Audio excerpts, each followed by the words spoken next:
Good evening, student. But in my last video, I explained the set number 1 of last session, in which we are studying about the MCQs question from the section A.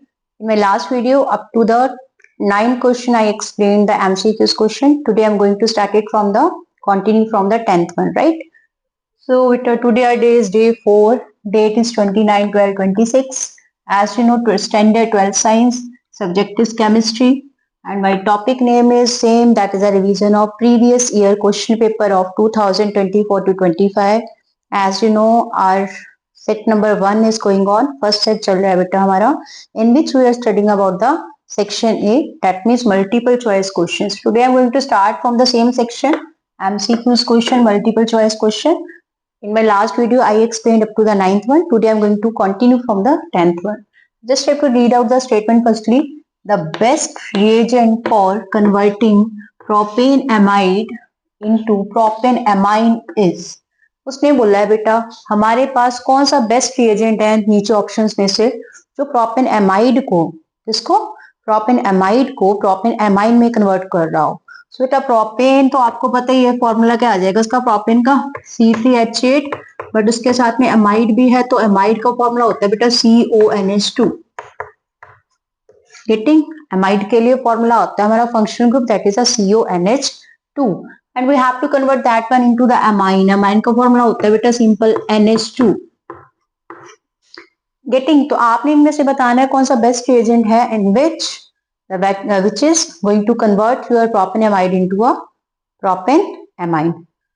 अब आप एक चीज देख सकते हैं बेटा alkyl group दोनों में ही सेम है, यहाँ पे भी प्रॉप है इधर भी प्रॉप है, that means number of carbon atom में कोई चेंज नहीं आना चाहिए, बट आपका एमाइड ग्रुप जो है वो कन्वर्ट हो जाना चाहिए NH2 एमाइन में. गेटिंग उसके लिए बेटा इन सब में से अगर देखें एक्सेस H2 बेटा हमारे पास डायरेक्ट नहीं देता, वो हमारे पास आगे प्रोपेगेशन में रिएक्शन देता है, तो ये तो फर्स्ट होगा नहीं हमारा. सेकेंड आ गया Br2 in sodium hydroxide, bromine in sodium hydroxide, इसको हम हॉफमैन बोरोअमाइड डिग्रेडेशन भी बोलते हैं, राइट. बट इसमें होता क्या है, ये हमारी हॉफमैन बोरोअमाइड डिग्रेडेशन कब यूज होती है, whenever there is need to form the less number of carbon atom from the parent one. हमारे पास पेरेंट वाले जिससे वो मिलके बन रहा है उसमें ज्यादा नंबर ऑफ कार्बन हो, और the product that you want to form that is in which there will be a less number of carbon, right. So यहाँ पे तो हमें कार्बन सेम ही चाहिए, as I told you already, मैंने आप लोगों को पहले ही बता दिया प्रोपेन से प्रोपेन ही चाहिए. That means there is no need to reduce the number of carbon atom. That's why इसमें सेकंड वाला भी नहीं होगा. सेकंड वाला कब होगा, डिग्रेडेशन का मतलब क्या होता है, हॉफमैन बोरोअमाइड डिग्रेडेशन इसका नाम होता है Br2 सोडियम हाइड्रोक्साइड का.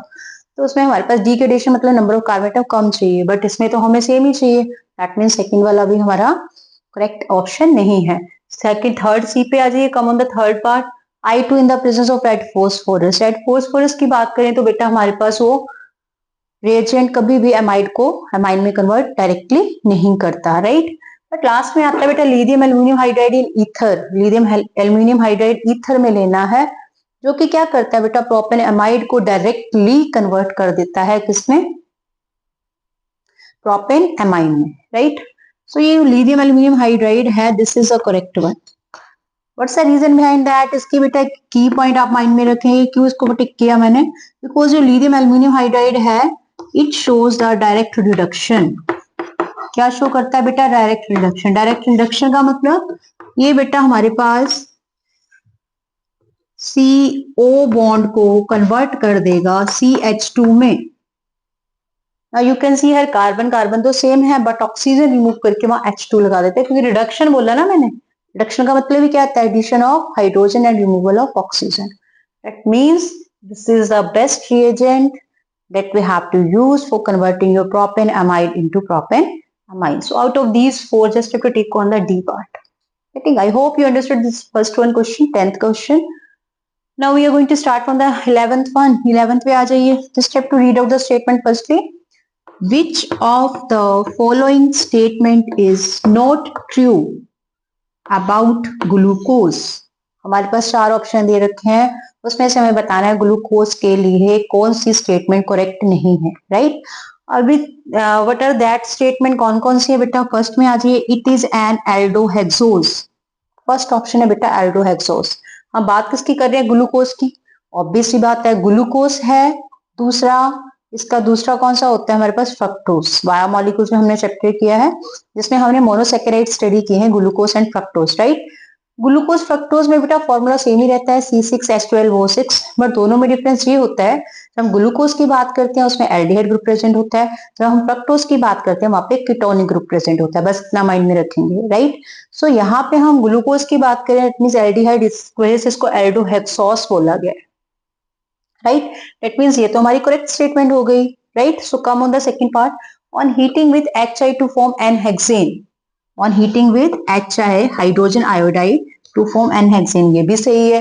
जब हम ग्लूकोज को हाइड्रोजन आयोडाइड के साथ रिएक्ट करते हैं, HI लिखे ना, here I have written HI means hydrogen iodide, तो हमेशा माइंड में रखना है बेटा, हमने केमिकल प्रॉपर्टीज ग्लूकोज में डिस्कस कर रखा है बायोमोलिक्यूल्स में, कि हाइड्रोजन आयोडाइड के साथ जब हम ग्लूकोज से रिएक्ट करते हैं then there will be a formation of the normal hexane. N hexane means n signify normal, normal जो हमें स्ट्रेट चेन में मिल रहा हो, नॉर्मल हेक्सेन, गेटिंग। सो ये भी हमारा करेक्ट है, तो ये भी इसका ऑप्शन आंसर नहीं हुआ।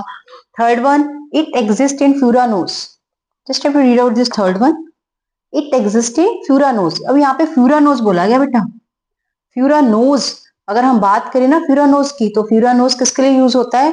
फ्रक्टोज के लिए। और हम एल्डोहेक्सोस मींस यहाँ पे ग्लूकोज की बात करते हैं, तो ग्लूकोज की अगर हम साइक्लिक स्ट्रक्चर की बात करें then there will be a formation of पायरानोस।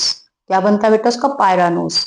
ये फ्यूरानोस हमें क्या लग रहा है? करेक्ट लग रहा है। That means this is not the correct statement about the glucose, क्योंकि वो फ्यूरानोस नहीं होता, ग्लूकोज हमारा क्या होता है? पायरानोस होता है, राइट।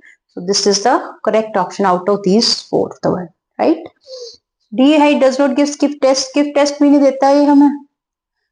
कौन नहीं देता है स्किप टेस्ट? ग्लूकोज। सही बात है, स्किप टेस्ट नहीं देता। स्किप टेस्ट किसके लिए होता है बेटा? It helps to detect the aldehyde, presence of aldehyde in the given compound. ये हम स्किप टेस्ट हमारी हेल्प करता है कि हमारे गिवन कंपाउंड में एल्डिहाइड ग्रुप प्रेजेंट है या नहीं है, गेटिंग।